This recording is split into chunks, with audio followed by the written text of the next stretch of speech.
Rodolfo, você esperava protestos, manifestações dessas proporções aqui na Baixada Santista ou foi uma surpresa? Eu diria que eu pensava que esse tempo já havia passado. Nós, em Santos, tivemos, principalmente em função da atividade portuária intensa, outrora, nós tivemos manifestações trabalhistas por questões ligadas ao porto, muito consistentes, historicamente falando.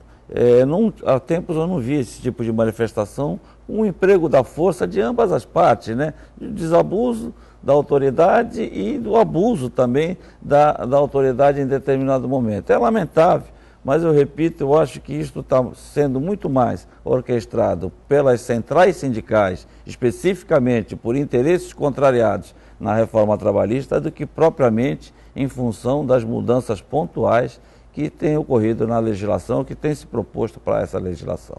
E a região aqui da Baixada Santista enfrenta mais do que outras esses reflexos da crise econômica, né? Por quê? Nós tivemos o esvaziamento aí do processo industrial, a chamada desindustrialização, que pegou em cheio principalmente o segmento de aço aí, em função da pressão aí chinesa, e esvaziou os em Minas, mas nós temos sofrido constantes problemas também com a refinaria Presidente Bernardes. O volume de refino produzido pela refinaria Presidente Bernardes tem caído assustadoramente e os impactos também vão ocorrer nesta empresa em nível de Cubatão. Eu acho que nós tivemos sim um desemprego acentuado nesses últimos anos, como em todo o Brasil, e em casos aqui da região até em níveis maiores do que a média do estado de São Paulo. Isso está refletindo no descontentamento geral.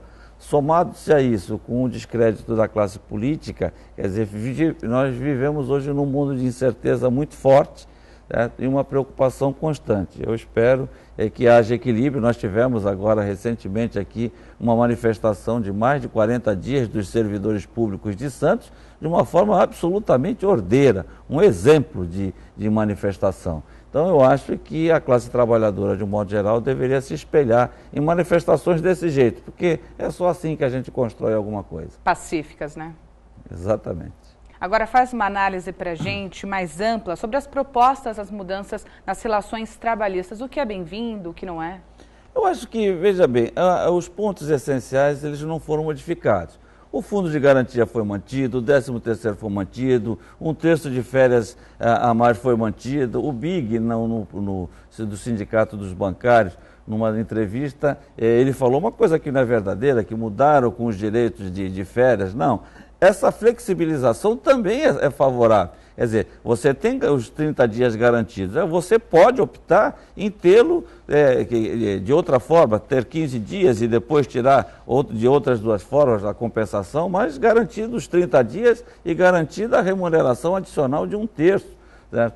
Que foi acrescida na própria Constituição brasileira. Tá? Então, eu acho que esses pontos foram positivos.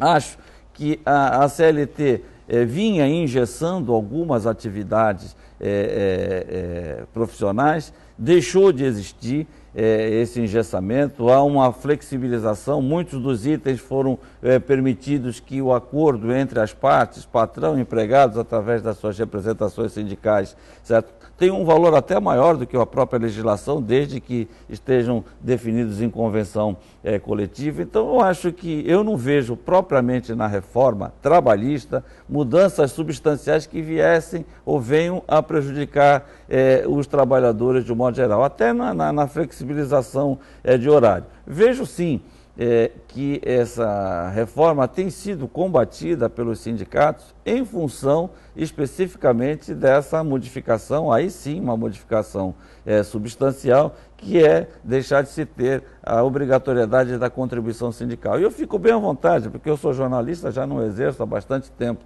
a profissão propriamente dita, eu trabalho mais como consultor e mesmo assim eu contribuo espontaneamente com o meu sindicato. E não é com a contribuição sindical anual apenas, eu contribuo todos os meses. Eu acho que as categorias profissionais e os sindicatos têm que avançar nessa questão, têm que ganhar, certo, o seu sindicalizado pelo convencimento e não pela obrigação. Se nós estamos falando em democracia, certo, não dá mais para aceitar esse tipo de situação. Muito mais termos 15 mil sindicatos no país. Quer dizer, eu acho que o abuso... Quer dizer, hoje, daqui a pouco, nós temos mais lideranças do que liderados. Em algumas situações, isso já vem acontecendo. Então, acho que a gente precisa ter equilíbrio. Tá? Confesso que eles estão, os líderes sindicais, no momento, estão se aproveitando de uma situação conturbada, política no país, certo? E estão perdendo força. Eles estão percebendo que estão perdendo força. A gente viu nas manifestações, os vídeos mostraram, a maioria das manifestações só tinha pessoal de liderança sindical. Era todo mundo, estava todo mundo de colete, certo? Então, manifestantes propriamente dito não existiam, diferentemente da greve dos servidores públicos de Santos, que a gente via aquelas passeatas com centenas de servidores e tudo mais. Então, acho que a gente precisa ter equilíbrio.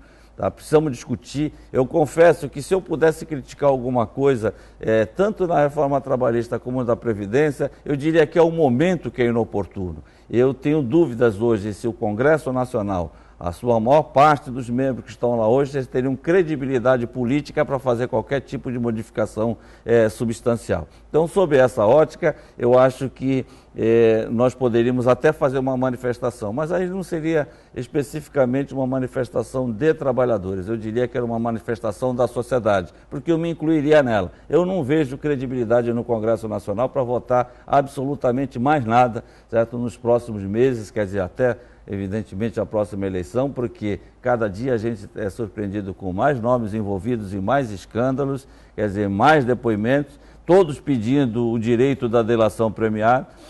Então, quero ver quem vai sobrar para ficar na cadeia. Daqui a pouco não tem mais ninguém. Todo mundo está pedindo para fazer a delação, então vão existir só os delatores. Agora, Rodolfo, com tudo que a gente acompanhou hoje nos telejornais nacionais, os regionais também, qual o sentimento que fica como cidadão, como jornalista também, mas como cidadão de tudo que está acontecendo? Vale a pena? Vai cutucar o Congresso Nacional, os deputados, os senadores? Qual a sua opinião como cidadão? Eu acho que não, eu acho que o Congresso Nacional hoje está centrado num objetivo específico. Quer dizer, há um conluio de autoproteção dos grupos, principalmente dos grupos ligados ao presidente da República. Nós temos, essa situação ficou escandalosa. Vários e vários ministros envolvidos com a Lava Jato, certo? Dezenas de deputados envolvidos, de senadores. Quer dizer, então, todo esse cenário, eles tentaram desviar o foco deles, essa é a grande verdade. Essas duas reformas votadas agora, neste momento, foi muito mais para desviar o foco por um outro assunto, inclusive da mídia, do que o assunto Lava Jato. Eu acho que essa reforma nós deveríamos ter um plano mais abrangente para ambas, e não foi o caso. Essas são mudanças pontuais que não vão levar a lugar nenhum. Eu acho que alguns avanços na reforma trabalhista, até porque a CLT estava muito antiga, mas a Previdência já foi e já voltou, certo?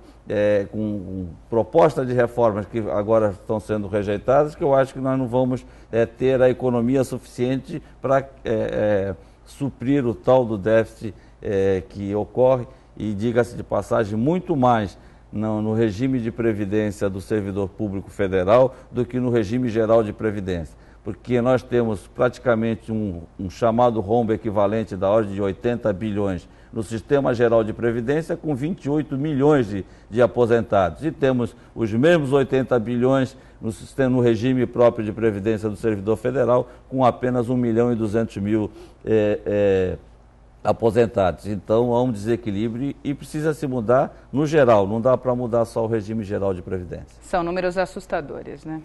Rodolfo, agradeço a sua participação aqui, seus esclarecimentos foram fundamentais para a gente aqui no Caderno Regional e também os telespectadores de casa entenderem o que aconteceu hoje aqui na Baixada Santista e no Brasil todo. Muito obrigada e boa noite. Eu que agradeço e recomendo que todos nós tenhamos o equilíbrio necessário para evitar que isso tudo acabe nas ruas de uma outra forma, numa guerra civil.